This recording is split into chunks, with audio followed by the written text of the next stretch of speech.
அதோ போகின்றது காணல் மேகம் மழையை காணவில்லையே இதோ கேட்கின்றது குயிலின் சோகம் இசையும் கேட்கவில்லை. Hi friends, welcome back to my channel modern Tamizhachi. எல்லாரும் சூப்பராக இருக்கீங்க அப்படின்னு நம்புகிறேன். இன்றைக்கி ஒரு இன்ட்ரெஸ்டிங்கான vlog தான் பார்க்க போகிறீங்க. காலையில் எழுந்திரிச்ச உடனே பார்த்திங்கன்னா பால் காய்ச்சிட்டு எல்லாருக்குமே டீ போட்டு கொடுத்தாச்சு. சைட் பை சைடு டீ போட்டுக்கிட்டே முன்னாடி நாள் கொஞ்சம் கிளாஸ் பாட்டில்ஸ் எல்லாம் வாஷ் பண்ணி வச்சுருந்தேன். அது எல்லாத்தையுமே உள் பக்கம் வந்து கொஞ்சம் 1-2 ட்ரை ஆகாமல் இருந்தது. ஸோ அதையும் எடுத்து ஓப்பன் பண்ணி வச்சுருந்தேன். அதுவும் கிட்டத்தட்ட ஒரு ½ அன் ஹவர்லேயே எல்லாமே ட்ரை ஆகிடுச்சு. இந்த வீடியோ சாட்டர்டே மார்னிங் எடுத்தது. எல்லாருக்கும் லீவ் அப்படிங்கிறதுனால டே ரொம்ப லேட்டாக தான் ஸ்டார்ட் ஆச்சு. ஏன்னா ஸ்கூல் டேஸில் மார்னிங் 5:30க்கே ஸ்டார்ட் ஆகிடும். ஸோ லீவ் டே அப்படிங்கிறதுனால ரொம்ப ரிலாக்ஸ்டாக தான் ஸ்டார்ட் ஆச்சு. திரிஷன் குட்டிக்கு பால் ஆற்றி கொடுத்துட்டு எங்களுக்கு வந்து ப்ரெட்டு தான் வந்து டோஸ்ட் பண்ணிக்கிட்டோம். லேட்டாக எழுந்திரிச்சோம் அப்படிங்கிறதுனால சிம்பிளாகவே பிரேக்ஃபாஸ்ட் முடிச்சாச்சு. எனக்கும் ஹஸ்பண்ட்க்கும் ஜாம் வச்சு அப்ளை பண்ணிக்கிட்டோம். சஷுவுக்கு மட்டும் நியூட்டெல்லா கேட்டிருந்தான். ஸோ அவனுக்கு அப்ளை பண்ணி அது கொடுத்துட்டேன். எல்லா டேஸுமே மார்னிங் 5:30க்கே ஸ்டார்ட் ஆகிடும். பட் லீவ் டே அப்படின்னால லேட்டாக தான் எழுந்திருப்போம். ஸோ அந்த டைமில் இந்த ப்ரெட்டும் ஜாமும் இருந்ததுன்னா ரொம்ப ஹெல்ப்ஃபுல்லாக இருக்கும். அதனால் வாரத்தில் ஒரு நாள் இந்த மாதிரி எடுத்துக்குவோம். அதே மாதிரி திரிஷன் குட்டிக்கு என்ன மில்க் கொடுக்குறீங்க அப்படின்னு சொல்லி கேட்டிருந்தீங்க. நான் ஆவின் மில்க் தான் கொடுத்துட்ருக்கேன். 1 இயருக்கு உள்ளே இருக்க குழந்தைங்களுக்கு பசும்பால் கொடுக்கக்கூடாது அப்படின்னு சொல்லுவாங்க. நான் அனுபவமும் பட்டிருக்கேன். ஏன்னா பசும்பால் கொடுத்தா குழந்தைங்களுக்கு வந்து லூஸ் மோஷன், வயிறு வலி பிரச்சனை இந்த மாதிரி ஏதாவது ஒன்று வரும். சஷு பிறந்தப்ப நான் இதை கொடுத்து அனுபவப்பட்டிருக்கேன். அப்போவே டாக்டர்கிட்ட கேட்டு அப்போ கிளியர் பண்ண டவுட் தான். ஸோ அதனால் இப்போ திரிஷன் குட்டிக்கு பேக்கெட் பால் தான் கொடுத்துட்ருக்கேன். ஹேர் ஆயில் ப்ரிப்பேர் பண்ணுறதுக்காக முன்னாடி நாளே 5 kg அளவுக்கு சின்ன வெங்காயம் வாங்கிட்டு வந்திருந்தேன். ஸோ அது எல்லாத்தையுமே முன்னாடி நாளே கவுண்டர் டாப்பில் போட்டு நைட் ஃபுல்லாக வந்து உலர்த்திட்டு அதுக்கப்புறமா இப்போ கூடையில் எடுத்து வச்சுட்டேன். ஸோ காய்ச்சும் போது யூஸ்ஃபுல்லாக இருக்கும் அப்படின்றதுனால.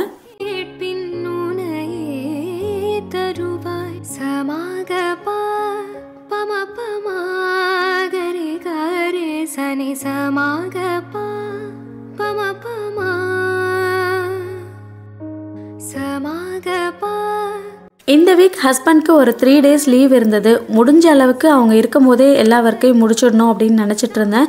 பட் கிச்சன் மட்டும்தான் என்னால் மேக் ஓவர் பண்ண முடிஞ்சது. என்ன hair oil, bath powder, making and packing வேலையெல்லாம் வந்து போயிட்டு இருந்தது. ஸோ அதனாலே பார்த்தீங்கன்னா கொஞ்சம் டைம் ஆகிட்டு கிச்சனில் ஸ்ட்ரிப் லைட் வந்து போட சொல்லியிருந்தேன். ஆக்சுவலாக முன்னாடி இருந்த வீட்டிலே வந்து போட வேண்டியது தான் இது. ஸோ அப்போ வாங்கின ஸ்ட்ரிப் லைட் தான் அது. அந்த ஷெல்ஃபில் வந்து லைனாக கிராசரிஸ் இருக்கிறதுல லைனாக வச்சு அடுக்கி அழகாக வைக்கலாம் அப்படின்னு பிளான் இருந்தது. பட் சடனாக வீடு மாறியாச்சு. எங்கேயாவது வைக்கலாமே அப்படின்னு சொல்லிட்டு எலக்ட்ரிஷியன் வந்து பார்த்துட்டு இருந்தாங்க. அடுத்ததாக சின்னதாக ஒரு டிவி யூனிட்டும் ஆர்டர் பண்ணியிருந்தோம். ஸோ எந்த வெப்சைட்டில் வாங்கினோம், இது எவ்வளோ பட்ஜெட் வந்தது, எப்படி வந்து அரேஞ்ச் பண்ணாங்க, எல்லாமே வந்து அடுத்து லிவிங் ரூம் மேக் ஓவரில் வந்து நான் உங்களுக்கு சொல்லிடுறேன். காத்தோடு மலராட கார்குழலாட காதூரலோலாக்கு சங்கதி பாட காத்தோடு மலராட கார்குழலாட காதூரலோலாக்கு. vlog அப்படியே அடுத்த நாள் கண்டினியூ ஆகுது. ஆஃப்டர்நூனுக்கு மேலே தான் vlog எடுக்கவே ஸ்டார்ட் பண்ணேன். ஒரு ஈவினிங் போல் பார்த்திங்கன்னா கொஞ்சம் நல்ல சில்லுன்னு காற்று வந்துட்டு இருந்தது. நம்ம இருக்கிற ஏரியாவில் பார்த்திங்கன்னா நல்ல காற்றும் பனியும் நல்லா தான் இருக்குது. ஸோ வீட்டுக்குள்ளேயும் நல்ல காற்றோட்டம் இருக்குது. ஸோ விண்டோஸ் எல்லாமே ஓப்பன் பண்ணி வச்சாலே போதும், ஃபேன் போடணும் அப்படின்றது கூட கிடையாது.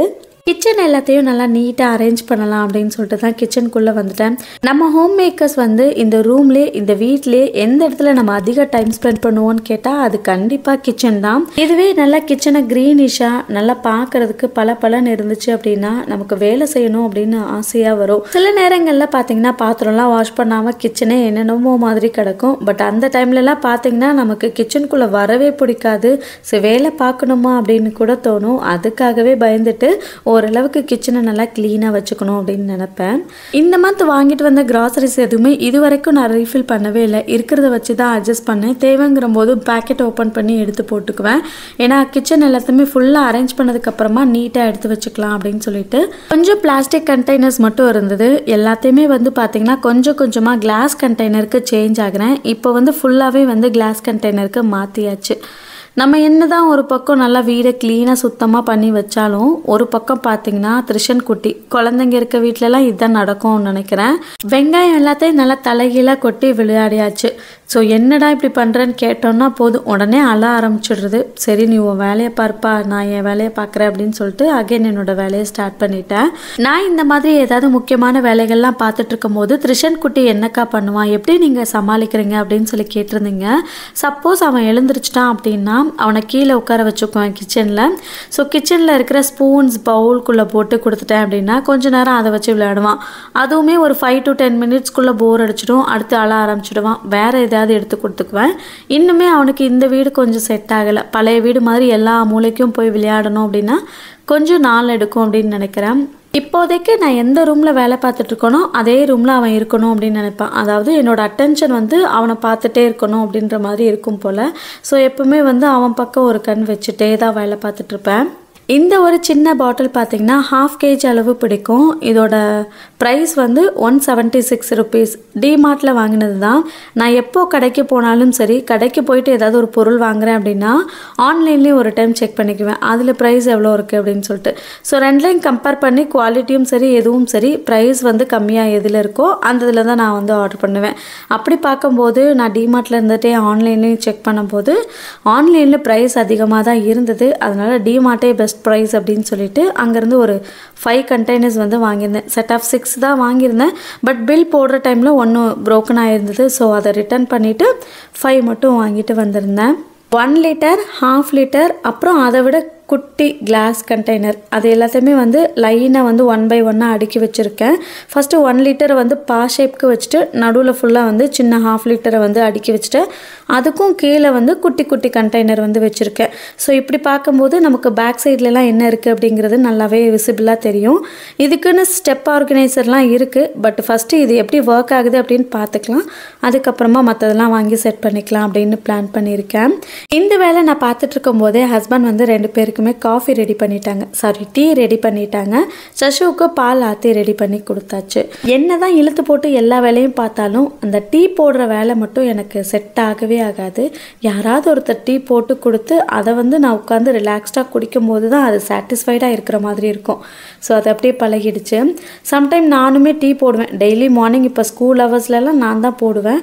பட் இருந்தாலும் அதில் ஒரு சாட்டிஸ்ஃபைடே இருக்காது. நான் எப்போவுமே இந்த மாதிரி கிராசரி ஸ்டோர் பண்ணுற பாட்டில்ஸில் இதுக்குன்னு ஸ்டிக்கர் வாங்கி ஒட்டி அதை வந்து எழுதிலாம் வச்சு டைம் வேஸ்ட் பண்ணவும் மாட்டேன். அது வந்து எனக்கு ஏதோ தேவையில்லாத செலவு மாதிரி தோணும். அதனால் எப்போவுமே இந்த மாதிரி கண்டெய்னர்ஸ்லேயே வந்து மார்க்கர் வச்சு நோட் பண்ணிக்குவேன். ஸோ இது வந்து அழியாது சீக்கிரமாகவே. நம்ம வாஷ் பண்ணும்போது அழிஞ்சிரும். ஸோ வாஷ் பண்ணுறதுக்கும் ஈஸியாக இருக்கும், நமக்கு க்ளீன் பண்ணுறதுக்கு. யாராவது வீட்டுக்கு வந்தாலும் ஐடென்டிஃபை பண்ணுறதுக்கு ஈஸியாக இருக்கும். ஸோ அந்த மாதிரி தான் எப்போவுமே பண்ணுறது. ரெகுலராக என்னோடய vlog பார்க்குறவங்களுக்கு தெரியும், அப்பப்போ க்ராசரிஸ் தீர்ந்துடுச்சு அப்படின்னா உடனே அந்த பாட்டிலை வந்து பாத்திரம் வாஷ் பண்ணும்போதே வாஷ் பண்ணி காய வச்சு எந்த இடத்துல இருந்ததோ அதே இடத்துல வச்சுருவேன். ஸோ நெக்ஸ்ட் டைம் ரீஃபில் பண்ணுறதுக்கு ஈஸியாகவும் இருக்கும். ப்ளஸ் ஏதாவது க்ளீன் பண்ணுறோம் அப்படின்னா டீக்ளட்டர் பண்ணுறோம் அப்படின்னாலும் கொஞ்சம் ஈஸியாக இருக்கும் நமக்கு.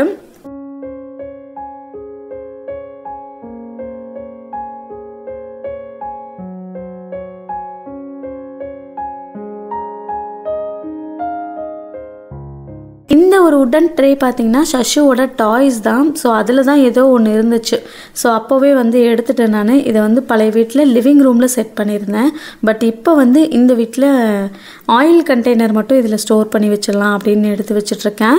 அடியில் ஒரு டிஷ்யூ பேப்பர் மட்டும் போட்டுட்டு ஆயில் கேன்ஸ் வச்சிடறேன். இப்போதைக்கு ஆயில் கேன் வந்து பார்த்திங்கன்னா நல்லெண்ணெய், கடலெண்ணெய், ரிஃபைண்ட் ஆயில் இதெல்லாம் தான் யூஸ் பண்ணுறேன். நல்லெண்ணெய் வந்து ஏதாவது ஸ்பெஷலாக குக் பண்ணுறோன்னா அதுக்கு தேவைப்படும்.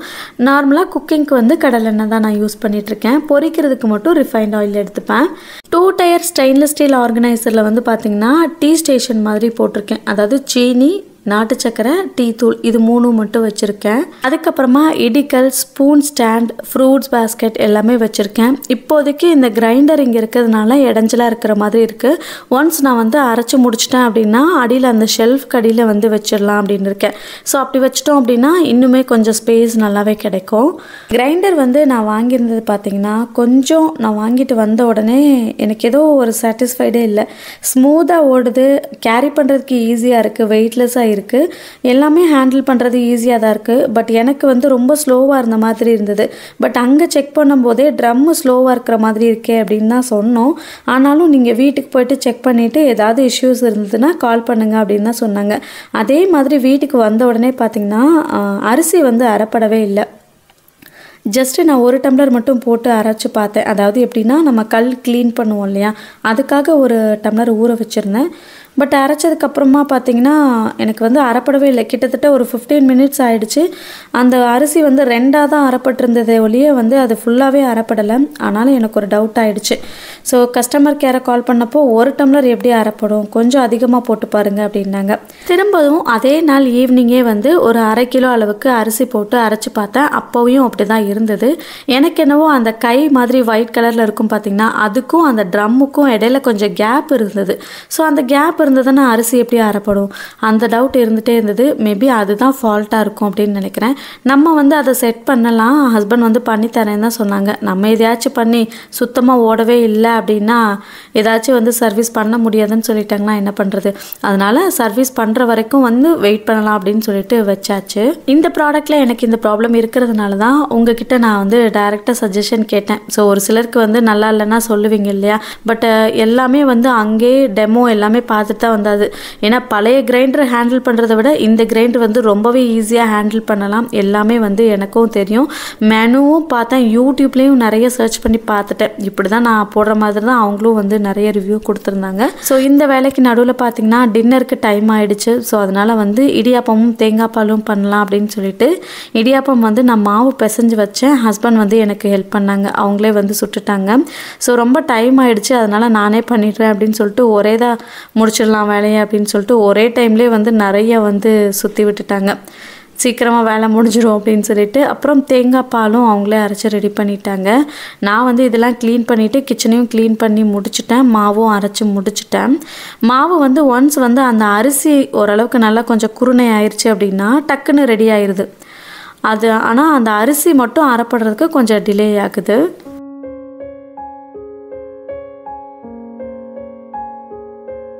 வீட்டில் ஆர்டிஃபிஷியல் கிராஸ் வந்து ஒரு பண்டல் வச்சுருந்தேன். ஸோ இதை வச்சு நம்ம விண்டோவில் வந்து வைக்கலாம் அப்படின்னு ஒரு பிளான். ஸோ இப்படி வைக்கும் போது நமக்கு வந்து கொஞ்சம் ப்ளசண்ட்டாக இருக்கும். பாத்திரம் கழுவுற இடத்துல தான் பயங்கர பாத்திரம் சேர்ந்துட்டே இருக்கும். ஸோ இதெல்லாம் பார்க்கும்போது கொஞ்சம் இன்ட்ரெஸ்ட்டாக வேலை பண்ணலாம். ஸோ அதுக்காக வந்து ஹஸ்பண்டே வந்து கட் பண்ணி கொடுத்துட்டாங்க. ஸோ இன்றைக்கே வந்து கட் பண்ணி நானே அரேஞ்ச் பண்ணி கொடுத்துட்றேன் அப்படின்னு சொல்லிட்டு நீட்டாக விட்டு கட் பண்ணி அரேஞ்ச் பண்ணி கொடுத்துட்டாங்க. ஸோ அதை வச்சதுக்கப்புறம் பார்த்திங்கன்னா அந்த இடமே வந்து பயங்கர ப்ளசண்ட்டாக சூப்பராக இருந்தது பார்க்குறதுக்கு.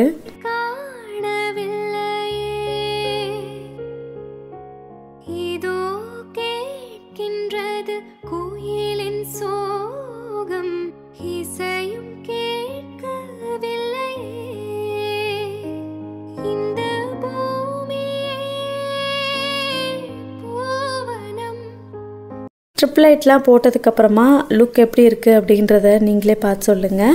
ஸோ இதில் வந்து ஒரு குட்டி ஃபிஷ் டேங்க் வைக்கலாம் அப்படின்னு சொல்லிட்டு ஹஸ்பண்டோட ஆசை.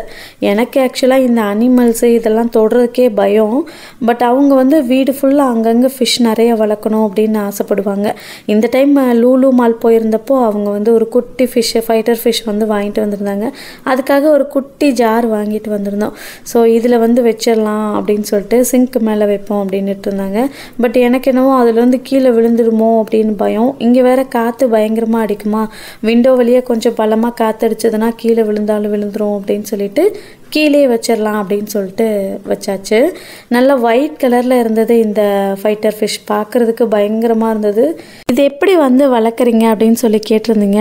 ஜஸ்ட்டு காலையில் எழுந்திரிச்சோன்னே ஒரு 6 மீன் ஃபுட்டு மட்டும் போட்டால் போதும். டெய்லி காலையில் மட்டும் போட்டு விட்டுருவோம். ஸோ அதுவே வந்து அதுக்கு போதுமானது தான். ஸோ இன்னொன்று ரெட் கலர் ஒரு ஃபைட்டர் ஃபிஷ் வச்சுருந்தீங்களே, அது எங்கன்னு கண்டிப்பாக கேட்பீங்க.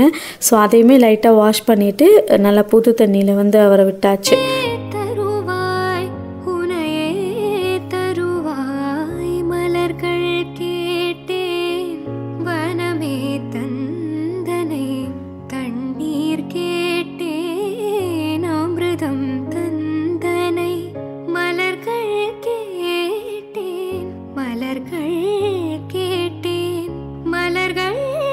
கேட்டேன் மலர்கள் கேட்டேன் எதை